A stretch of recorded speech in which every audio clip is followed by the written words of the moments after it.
నిద్ర లేచి మిట్ట మధ్యాహ్నం ఎక్కడికి వెళ్తున్నా అని చూస్తున్నారా? పాండిచేరికి వెళ్తున్నా. Solo trip. ఎందుకు ఏంది అనేది నెక్స్ట్ వీడియోలో చెప్తా. లాస్ట్ వీడియోలో హెల్మెట్ గురించి అంతలా చెప్పి నేనే హెల్మెట్ వేసుకోలేదని చూస్తున్నారా? ఏం లేదు, బస్ స్టాప్ నా రూమ్ నుంచి చాలా దగ్గర, అందుకే అలా వచ్చేసా. ఇంకా మధ్యలో అంబూర్ బిర్యానీ తినేసి లోకల్ బస్ ఎక్కేసా. బస్సే ఎందుకంటే 20 కిలోమీటర్లు ప్రయాణం చేయాలి. ఇదైతే 28 రూపీస్తో పోతుంది. ఎండ కూడా తగలదు. ఇంకా అలా కిటికీ పక్కన కూర్చొని చూస్తుంటే ఇలా చూడండి ఆటోలు ఎన్ని ఉన్నాయో. మనుషుల కన్నా ఆటోలు ఎక్కువ ఉన్నాయి. లాస్ట్ టైం పాండీకి వెళ్ళినప్పుడు సరిగ్గా ఏం చూడలేదు. ఈసారి నేను చూసి మీకు చూపిస్తా. తెలుసుగా లోకల్ బస్సులు ఎలా వెళ్తాయో. ఇంకా 40 నిమిషాల మన సుదీర్ఘ ప్రయాణం తర్వాత రావాల్సిన స్టేషన్కి అయితే వచ్చేసాం. అదే అండి డిస్ట్రిక్ట్ బస్ స్టాండ్. మన ఆంధ్ర బస్సులన్నీ ఇక్కడ నుంచే స్టార్ట్ అవుతాయి. ఇంకా అక్కడ తిరుపతికి వెళ్ళే బస్సు ఉంటే అలా ఎక్కేసి సీట్లో కూర్చున్నానా. నా అదృష్టం ఎలా ఉందో చూడండి. సీట్లో కూర్చోగానే వాన స్టార్ట్ అయింది. ఆ వర్షం పడే సమయంలో పక్షులు అలా గాల్లో ఎగురుతుంటే చూడడానికి చాలా బాగుంది. ఎలాగోలా తడవకుండా బస్సులో అయితే కూర్చున్నా.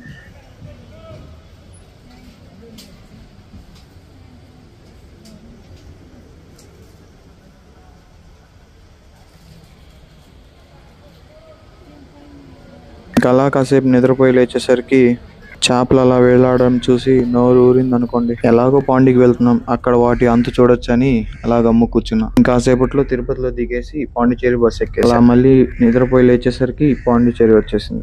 ఇవాళ నుంచి పాండిచేరి స్టార్ట్ చేస్తున్నా. ఒక 2 days ట్రిప్ లా కాకుండా ఇక్కడే స్టే చేస్తే ఎలా ఉంటుందో చూపిస్తా. ఇంకా నేను ఉండిపోయే ఏరియా ఇది. ఇక్కడ మనుషులతోనే ఉండబోతున్నా.